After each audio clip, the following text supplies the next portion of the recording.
এবার সাজিদ বলল, দাদা, আপনি আরবদের ইতিহাস জানেন? কিরকম?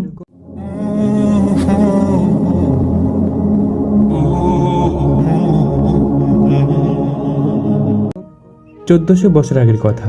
আরবের প্রচলিত ধর্মবিশ্বাসের বিপরীতে একটি নতুন ধর্মবিশ্বাস সেখানে মাথা তুলে দাঁড়ায়। জানি।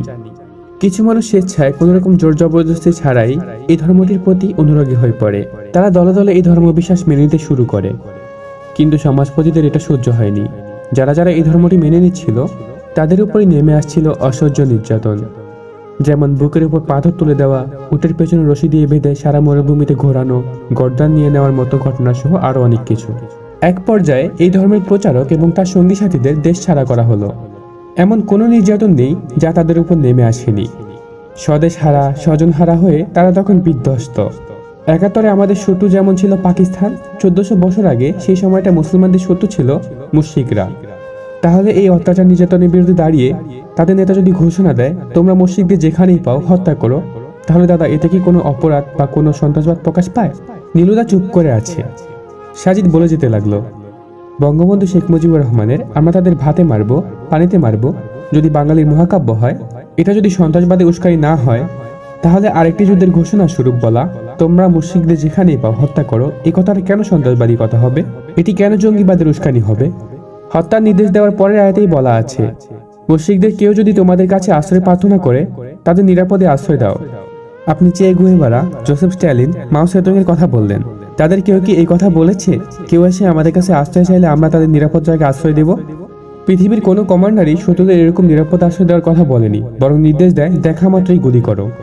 নীলুদা বলল, সাজিদ বলল, দাদা, আল কোরআনে আরো আছে যে বিনা অপরাধী কোনো নির্দোষ ব্যক্তিকে খুন করলো সে যেন পুরো মানবজাতিকেই খুন করলো।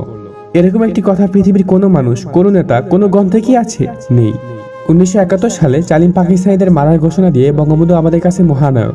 তাহলে 1400 বছর আগে এরকম ঘোষণা আরেকজন দিয়ে থাকলে তিনি কেন খলনায়ক হবেন, অপরাধী হবেন?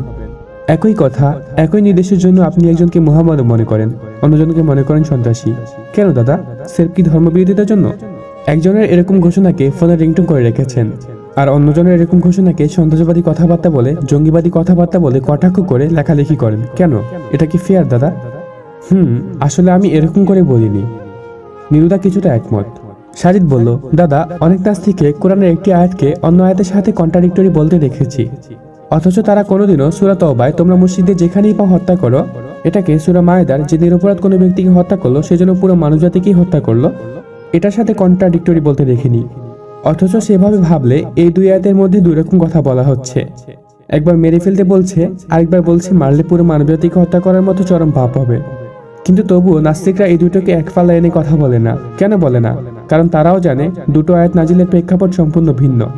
এই দুটোকে এক করে বলতে গেলে নাস্তিকরাই ধরা পড়বে, তাই তারা বলে না। নীলুদা সব শুনলেন, শুনে বললেন, এর জন্যই বুঝি মুক্তিযুদ্ধের গল্প শুনতে এসেছিলি? না দাদা, শুধু ডাবল স্ট্যান্ডবাজিটা উপলব্ধি করতে এসেছিলাম।